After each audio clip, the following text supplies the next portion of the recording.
Bonjour tout le monde, ici Maxime de la ville de Saint-Ours. Je suis en compagnie de Christine Poulain du Centre Jardin des Patriotes. Aujourd'hui, on a tout un défi, Christine, parce qu'on fait une capsule ensemble en respectant la distanciation le plus possible. Pas parce qu'on s'aime pas, mais on veut être prudent quand même. Donc aujourd'hui, on va parler de la propagation des plantes grasses. C'est bien ça? Oui, c'est ça. lu. Oui, c'est Est-ce que ça. tu peux m'expliquer un peu c'est quoi les plantes grasses, là, peut-être pour les gens qui ne savent pas qu'est-ce que c'est? Oui. Alors, les plantes grasses, c'est des plantes qui ont des feuilles épaisses, qui ont des réserves d'eau. On peut l'avoir dans les plantes d'intérieur comme celle-ci. On peut avoir ça dans les vivaces aussi, comme les sédums ici et ici.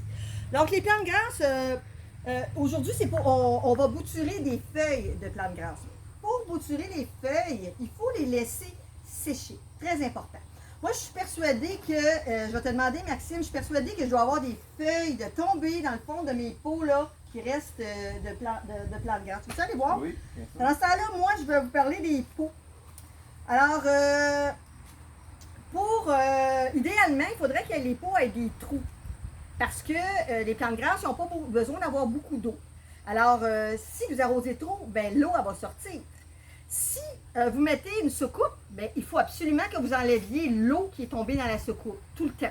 Il ne faut jamais qu'il reste d'eau dans la soucoupe. Si vous prenez un pot, des pots comme ça ou comme ça, qui n'ont pas de trou dans le fond, et l'arrosage, ça se fait, mais l'arrosage est beaucoup plus difficile si vous n'êtes pas habitué avec les plantes grasses.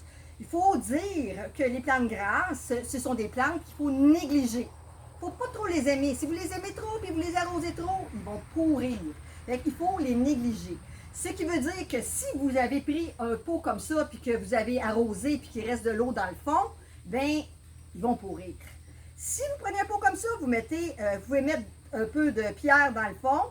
Ça va vous donner un petit lousse pour pouvoir arroser. Mais idéalement, vous n'êtes pas habitué, prenez donc un pot avec un trou. Beaucoup plus simple. Oui.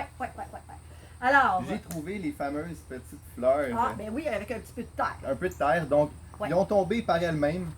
Je suis allé les chercher au fond du bocal. Des bocaux, en fait, il y en avait plusieurs. Tu peux bien les voir. Donc je vais les déposer pour que tu puisses les prendre. Oui, c'est ça. OK. Alors, ici, on peut voir que... Oups, on va enlever la terre un petit peu, là. On peut voir que la feuille d'une plante qui est tombée dans le plateau. Elle a séché son petit... dans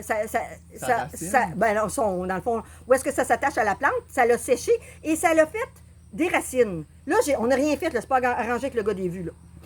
Si on regarde celle-ci, elle a déjà un bébé au-dessus, mais des petites racines. Ça fait que ça dépend des sortes. Il y en a qui font des racines avant, mais il y en a d'autres qui développent le bébé avant.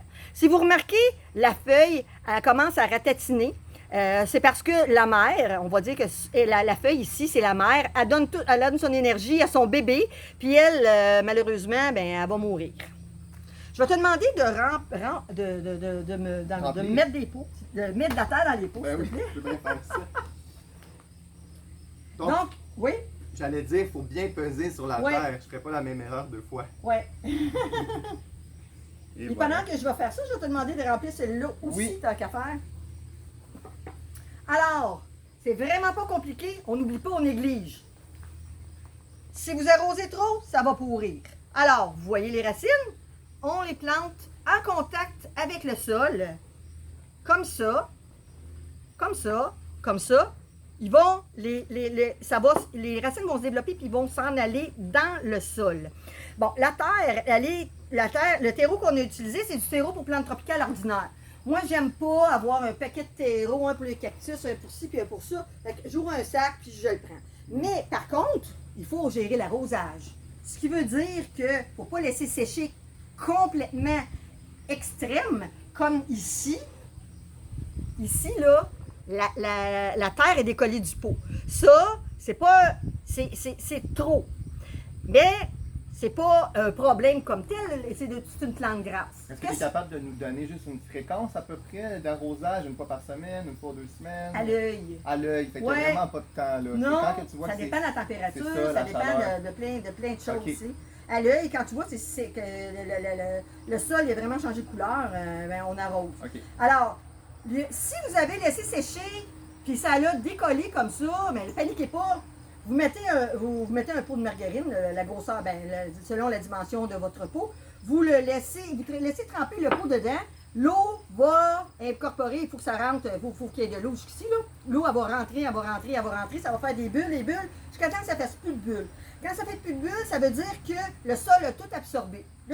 Fait que là, vous allez être correct pour l'autre arrosage, les prochains arrosages. Mais si ça vous arrive encore de trop négliger, vous êtes parti pendant un mois, bien, à ce moment-là, il ne faut pas paniquer, on fait ça, parce que sinon, l'eau va couler juste autour, puis ça ne pénétrera plus dans le sol, ça va juste s'en aller sortir. Voilà. Alors, bon, OK, oui. Vas-y. Oui. Alors, je vais vous montrer la bouture, le bouturé, c'est... les signature Oleanus, on peut-tu dire bouturé? Je ne suis pas sûre que c'est bouturé. Là, on fait juste les mettre sur le sol, juste pour vous dire que, pour vous montrer comment c'est facile. Ça, c'est, on peut, signature Oleanus, ou il y en a qui appellent ça chapelet, il y a plusieurs autres noms, dépendamment des régions. Bon. Ça, ce cabaret-là, je l'ai fait au mois d'avril. C'est sûr que plus vous en mettez dans votre pot, plus que le pot il va être rempli, plus que ça va aller vite. OK? Alors, ce qu'on fait, je vais enlever les fleurs. Je mets les feuilles, parce que les petites boules, c'est des feuilles, en contact avec le sol. Comme ça.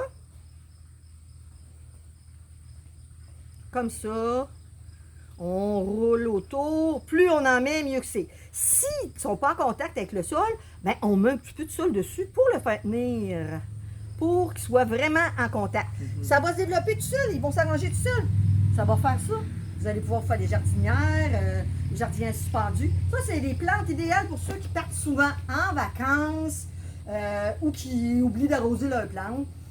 Je vous répète encore, c'est des plantes qu'il faut négliger. Moi, j'aimerais ça que je t'ai montré tantôt comment faire pour tailler la feuille d'un aloès. Fait que va avec une feuille qui n'est pas belle. Oui, celle-là est comme jaune un peu. Là. Celle-là, donc, pour l'esthétique, je vais le mentionner, on coupe le plus bas possible. C'est ce que Christine me dit tantôt. C'est vraiment juste une question d'esthétique pour pas que la plante soit moins belle si on coupe trop haut. Oui. Alors, si vous voulez la voir plus courte, vous la coupez. Vous avez juste à la couper. Une coupe franche.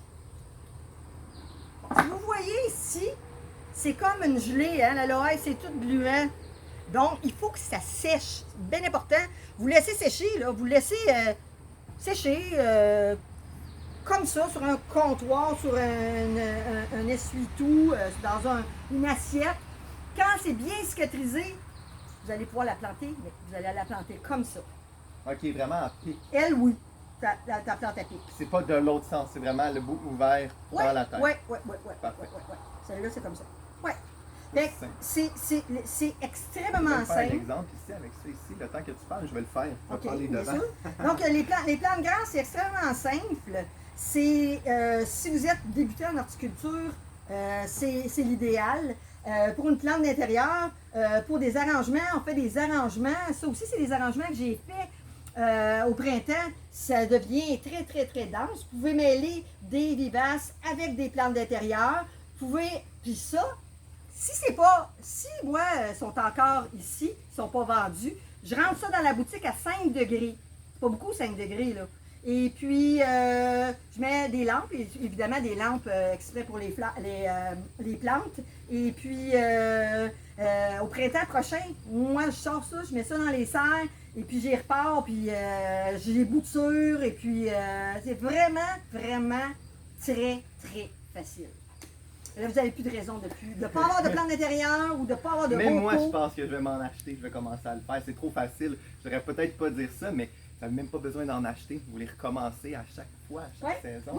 Et vous pouvez le faire vous-même, c'est simple. On coupe un bout et on les remet. Et en plus, c'est facile d'entretien, comme Christine a mentionné. Donc, vous pouvez partir plusieurs jours. Ah, j'ai oublié d'arroser mes plantes, c'est pas grave. Elles seront là à votre retour.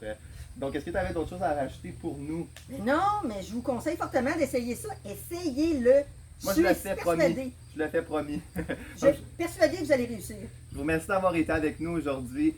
en compagnie de Christine Poulain. Donc, si vous avez des idées de sujets ou des questions, des trucs que vous aimeriez qu'on parle, écrivez-nous là en commentaire, ça va nous faire plaisir de faire des capsules au sujet là, que vous allez nous mentionner. Donc, merci, passez une belle journée, bye bye. Au revoir.